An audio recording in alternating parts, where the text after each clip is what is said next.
Jesus warned people not to pray a certain way, yet every week millions of Christians pray exactly that way, and the prayer they repeat is the one Jesus gave. Let that land for a moment. The most repeated prayer in human history, said in churches, at bedsides, at funerals by children who barely know what the words mean. And Jesus, in the same breath that he gave it, warned you not to pray that way. Something does not add up, and if you have been repeating this prayer your entire life, I want you to pause with me for a moment, because what Jesus says just before giving this prayer is one of the most overlooked sentences in the entire Bible. And the fact that almost no one talks about this is exactly why you are watching this video. Most Christians have repeated this prayer their entire lives, but very few have ever noticed the warning that comes before it. That warning is in Matthew chapter 6. It is sitting right there in plain sight. And what it reveals about how Jesus understood prayer, about what prayer actually is, about what the church quietly replaced it with, changes everything. The prayer Jesus gave was never meant to be repeated. Stay with me, because once you see what Jesus was actually doing here, you will never hear the Lord's Prayer the same way again. Let us go back to the moment Jesus said it. The setting is the Sermon on the Mount. Jesus is teaching a group of ordinary people gathered around him. There is no stage, no performance, just a teacher sitting among those who came to listen. And then he begins to speak about prayer. And when you pray, do not keep on babbling like pagans, for they think they will be heard because of their many words.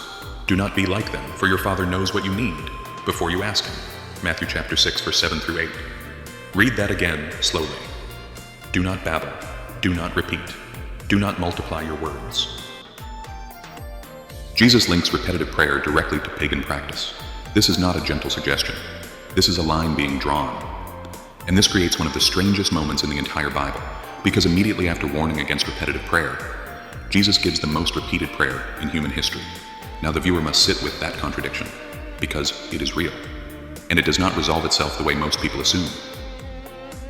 Here is the part almost no one notices. The Greek word translated as babbling is batalogio, and it is far more specific than most people realize. The word batalogio carries the idea of meaningless repetition, of words said over and over until they lose their weight, until the mouth moves but the inner person is somewhere else entirely. Jesus is not saying do not ask for the same thing more than once. He is not saying prayers must be short or formal. He is saying do not treat words as the mechanism. Do not believe that the more you say something, the more power it carries. Do not confuse volume and repetition with connection. The pagan world, and much of the religious world of Jesus' day, operated on the assumption that the gods responded to quantity, to persistence, to the sheer accumulation of sacred syllables repeated enough times. Say it 100 times, and it becomes more powerful. Repeat the formula, and the divine must respond. Jesus was dismantling that entire framework in one sentence. Notice what he says immediately after the warning. For your Father knows what you need before you ask him. This is not a transactional deity waiting to be convinced by volume. This is a Father who already knows. Which means prayer, in Jesus' understanding, is not about transmitting information to a God who lacks it. It is not about wearing down a reluctant deity with enough repetitions until he finally relents. Prayer, as Jesus frames it, is something else entirely. And this raises a question that has haunted serious readers for centuries. If Jesus warned against repetitive prayer, what exactly did he do next? To understand why Jesus said what he said, we have to understand the world he said it in. Prayer in the ancient world was almost universally a technology, not a relationship, a technology. Something you did correctly or incorrectly, and the gods responded accordingly. The Egyptians had elaborate prayer formulae passed down through priestly lineages. Miss a word, mispronounce a syllable, and the ritual was void. The Greeks and Romans repeated prayers in precise ceremonial patterns, at the right altar, on the right day, facing the right direction. The effectiveness of the prayer was believed to depend on the accuracy and persistence of the repetition. The gods of the ancient world were not personal, they were powerful, and they had to be managed. Most people read right past this, but it is essential to what Jesus was doing. He was not making a minor adjustment to existing religious practice. He was dismantling an entire cosmology of what God is. But something strange happens when you trace this pattern into the Jewish world that Jesus was speaking to. Even in the Jewish prayer tradition of the first century, there were formalized prayers repeated at set hours. The Amidah, the Shema, structured blessings with specific wording. The Pharisees in particular were known for long public prayers, prayers performed for an audience, prayers designed to signal devotion as much as express it. Jesus had already addressed this just a few verses earlier. And when you pray, do not be like the hypocrites, for they love to pray standing in the synagogues and on the street corners to be seen by others. Truly I tell you, they have received their reward in full. Matthew chapter 6, verse 5. So Jesus is layering two warnings here. Do not pray to be seen by people. Do not pray by multiplying empty words. Both warnings point at the same root problem.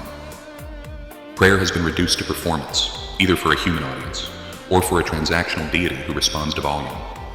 What Jesus is exposing is not a problem with specific words or rituals. He is exposing a misunderstanding of what God is. If God is an audience who needs to be impressed, you perform for him. If God is a distant being who needs to be persuaded, you wear him down with repetition. But if God is a father who already knows your need before you speak it, then prayer becomes something altogether different. It becomes a turning, an orientation, a coming home. And this is exactly where the text takes a turn that almost every reader misses entirely. Here is the part that should make every serious reader pause. Jesus did not say, repeat these words. He said, pray like this. And those two phrases are not the same thing. If you have read this passage before, be honest with yourself for a moment. Did you ever notice that Jesus says, pray like this, and not repeat this prayer? Most people never noticed, and once you see it, you cannot unsee it. Look carefully at the exact words Jesus uses when he transitions from the warning to the example. He does not say, repeat this prayer. He does not say, memorize these words. He does not say, when you gather together, recite this. This then is how you should pray. Matthew chapter 6, verse 9. How you should pray. Those words carry the entire weight of this teaching. How is not what? How is not the content? How is the structure, the orientation, the movement? Jesus is showing his disciples a way of praying, not handing them a script. Most Christians have read that verse hundreds of times and never felt the distinction. But once you feel it, you cannot unfeel it. Think about it this way. If a master musician sits down with a student and says, let me show you how to play a melody, he plays something beautiful. And then he says, now you play. He is not saying play exactly what I just played for the rest of your life. He is showing the student what music can sound like, what the keys feel like under intention, what a melody means. He is initiating the student into music itself. This is what Jesus is doing. He is not writing a liturgy. He is demonstrating a living structure. He was not giving them a formula. He was opening a door. The question is, what is on the other side of that door? And why has so much of Christian tradition chosen to stay on this side of it? In the original Greek, the distinction is even clearer. The word Jesus uses for how in that verse is the Greek word hotos. It means in this manner, in this way, after this fashion.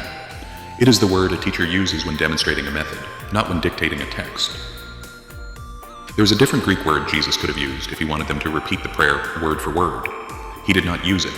He used the word that means this is the shape, this is the direction, this is how the thing moves. And yet something happened in the centuries after Jesus that took this living pattern and cast it into stone. We will get to that. But first we need to understand what the pattern actually is, because it is more alive than most people have ever been shown. What Jesus gave is not a script, it is a map. Every line of the prayer he demonstrated represents a movement of the inner person toward God. Not a sentence to be said, a direction to be faced. The prayer opens with orientation. Our Father who art in heaven. Before you ask for anything, you locate yourself. You remember who you are speaking to. You remember your relationship, not a transaction, a belonging. Hallowed be thy name. The second movement is reverence, an internal shift from self-centeredness to sacred acknowledgement. You are not coming with a list. You are coming with an open heart that first recognizes the holiness of what it is approaching. This is not passive. This is the most active thing a human being can do. Genuine reverence requires the full surrender of the ego's agenda. Thy kingdom come, thy will be done. This movement is alignment. Before you ask for what you want, you surrender what you want to what is true and good and whole. You are not informing God of what needs to happen. You are releasing your grip on the outcome. Give us this day our daily bread. Now, only after orientation, reverence, and surrender does the prayer move into asking. And notice how it asks. Today, this day, not the accumulation of every anxiety about tomorrow. This movement teaches the practitioner to trust in sufficiency rather than live in scarcity. Forgive us our debts as we forgive our debtors. This is the movement of relational honesty, of examining the self, of recognizing that forgiveness is not only received but extended. The prayer connects the inner state of the one praying to what they are asking for. You cannot genuinely ask for forgiveness while holding another in contempt. The prayer makes that visible. Lead us not into temptation, but deliver us from evil. This is the movement of humility, an acknowledgement that the one praying is not self-sufficient. that there are forces and patterns larger than personal willpower. And it is a request not for comfort, but for the strength to walk a true path. Every line is a doorway, and the question is not whether you can say the line, the question is whether you can step through it. When you see the prayer this way, something shifts. It is no longer 6 sentences, it is 6 inner movements, 6 ways of facing the sacred. And they were always meant to be practiced, inhabited, entered into with full awareness, not repeated while your mind is already somewhere else. This is what prayer as a living practice looks like, not recitation, presence, not performance, contact. Most people would have clicked away from this video long before now, but you stayed. And that tells me something. Most people have repeated this prayer their entire lives without ever noticing the warning sitting right before it. But something in you noticed, or something in you was ready to notice. And that is not an accident. If what you are hearing is opening something in you right now, take a moment and like this video so it can reach someone else who is searching the way you were. Subscribe to the esoteric path if you want to keep walking deeper into the teachings of Jesus, the way they were originally meant to be understood. And if this moment feels real to you, leave a comment below and write, "I am waking up." Not as a slogan, as a marker, so I know you are here, and so others walking this path know they are not alone. Something happened in the centuries after Jesus that needs to be named clearly, not with anger, not with blame, simply with honesty. The living pattern that Jesus demonstrated became, over time, a liturgical fixture. By the late 1st century, the Didache, one of the earliest Christian documents outside the New Testament, already instructs believers to pray the Lord's Prayer 3 times a day, word for word. The transition had already begun within a generation of Jesus' death. Here is the part that should stop you cold. The very thing Jesus warned against was precisely what began to happen to his own teaching within decades of his ministry. By the time Christianity became the official religion of the Roman Empire in the 4th century, the Lord's Prayer had been fully ritualized. Recited in unison, at specific times, in specific services, with specific postures. This is not inherently evil. Ritual has real value. Form preserves teaching across time. But something gets lost in that process. What gets lost is the inner dimension. When a prayer becomes part of a liturgy, it is easy to say it correctly and mean it not at all. When a prayer becomes a requirement, it is easy to fulfill the requirement while leaving the heart entirely uninvolved. The mouth speaks, but the inner person has gone somewhere else. And this is exactly what Jesus said he was warning against. Not the words themselves, the absence of the person behind the words. We must be fair here. Institutions need structure, and structure needs repetition. A church of thousands cannot sustain itself on purely private, formless prayer. There must be shared language, shared rhythm. The liturgical traditions developed the Lord's Prayer as a communal anchor, and there is something genuinely beautiful about a community finding the same words at the same moment. The problem is not the prayer in a communal setting. The problem is when the form replaces the substance. When saying the prayer becomes the same thing as praying. When the repetition of words becomes the substitute for the inner movements those words were designed to initiate. This is the distinction Jesus was drawing, and it has enormous implications for how you and I come before God right now today. Jesus was not founding a religion, he was opening a relationship. Every teaching he gave about prayer points toward the same thing. Prayer is the practice of conscious contact with the Father, not the recitation of approved language, not the performance of religious duty, conscious contact, living connection, actual presence. He calls God Father repeatedly, not Lord, not Almighty, Father, and not the distant formal father of a royal court. He uses the Aramaic word Abba, which is the word a child uses in intimacy, the word that carries warmth and safety and total trust. Most people read right past that word and never feel what it costs to say it and mean it. When Jesus says, "Go into your inner room and close the door and pray to your Father who is unseen," he is not describing a location. He is describing an inner posture. But when you pray, go into your room, close the door, and pray to your Father who is unseen. Then your Father, who sees what is done in secret, will reward you. Matthew chapter 6, verse 6. The inner room is not a prayer closet. It is the interior space of a human being that is gathered, present, undistracted. It is the place you go when the performance stops and the person begins. This is where prayer lives, not in the repetition of language, in the presence of a person who is turned fully toward the sacred. There is a thread running through everything Jesus taught about prayer that connects to his most central teaching of all. The kingdom of God is not coming with things that can be observed, nor will they say, "Look, here it is," or "There it is," for, in fact, the kingdom of God is among you. Luke chapter 17, verses 20 and 21. Among you. Or as some translations render it, within you. The kingdom is not a future location. It is a present reality accessible from the inside, and prayer for Jesus is the practice of accessing that reality, not performing toward a God far away, but turning toward the living presence that is already here, already within, already closer than breath. This is the teaching the institutional church never quite knew how to transmit, because it cannot be controlled, and it cannot be administered. It can only be lived. You are alive right now, in this moment. And the question Jesus asked of the people on that hillside 2,000 years ago is the same question being asked of you right now. How are you praying? Not whether you are praying, how. Because there is a version of prayer that is nothing more than religious obligation fulfilled. Words said because they are supposed to be said, a box checked, a duty discharged. And Jesus said explicitly that this kind of prayer misses the point entirely. And there is another version, the version Jesus was pointing at. A prayer that begins with becoming still, that orients itself toward the sacred before asking anything, that releases rather than demands, that trusts rather than argues. The difference between those two versions of prayer is not in the words, it is in the person saying them. Most people who have grown up in Christian tradition know the Lord's Prayer by heart. They could say it in their sleep, in a fire, in grief, without thinking, and that familiarity is a gift. There is real comfort in those words, but Jesus is asking something more of you than comfort. He is asking you to use those words as a doorway, to let each line crack you open a little, to let our Father actually land in your body as a felt reality, not just a phrase. To let thy will be done be an actual surrender, not just a line in sequence. The prayer was always meant to be entered, not just spoken. So now we arrive at the place where knowledge becomes a choice. You have seen what Jesus actually said. You have heard the warning. You have followed the distinction between the pattern and the performance.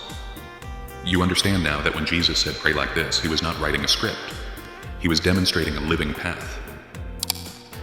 And now the honest question. How many times have you repeated this prayer without ever pausing on a single line? How many times have your lips moved while your mind was already somewhere else? How many times did you finish and feel nothing because you were performing for an audience rather than turning toward a presence?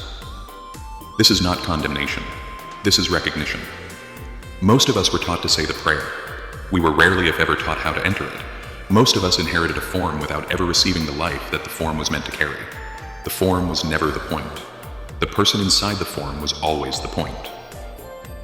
You are the point. Your actual inner turning toward God is the point. Your genuine surrender, your real trust, your living contact with the Father, who already knows what you need before you ask. That is the prayer Jesus was teaching. So here is the invitation, not to stop praying the Lord's Prayer, but to try praying it the way Jesus taught it. Before you begin, become still. Just for a moment. Close your eyes. Let your mind settle. Come fully into this moment, and then let the first words arrive, not from habit, but from intention. Our Father. Who is your Father? Where is he? Can you feel the weight of belonging inside that word? Let it land, fully, before you move on. If you try this once, just once, with real presence, you will understand immediately why Jesus said what he said. And you will never be able to pray that prayer the same way again. And now I want to ask you something honestly. How many times have you repeated this prayer without ever noticing what Jesus said just before it? Be honest. Drop your answer in the comments section. To everyone who has walked through this with me today, I want to say something to you directly. You did not stumble onto this. You were drawn here. Something in you was ready for this conversation. Something in you was already asking this question. And that means something. It means the same hunger that brought you here will keep leading you, if you let it. This channel exists for that hunger. Not to give you answers to carry passively, but to walk with you into the questions that actually matter. The teachings of Jesus are not a religious deposit locked inside an institution. They are a living fire, and they are for you.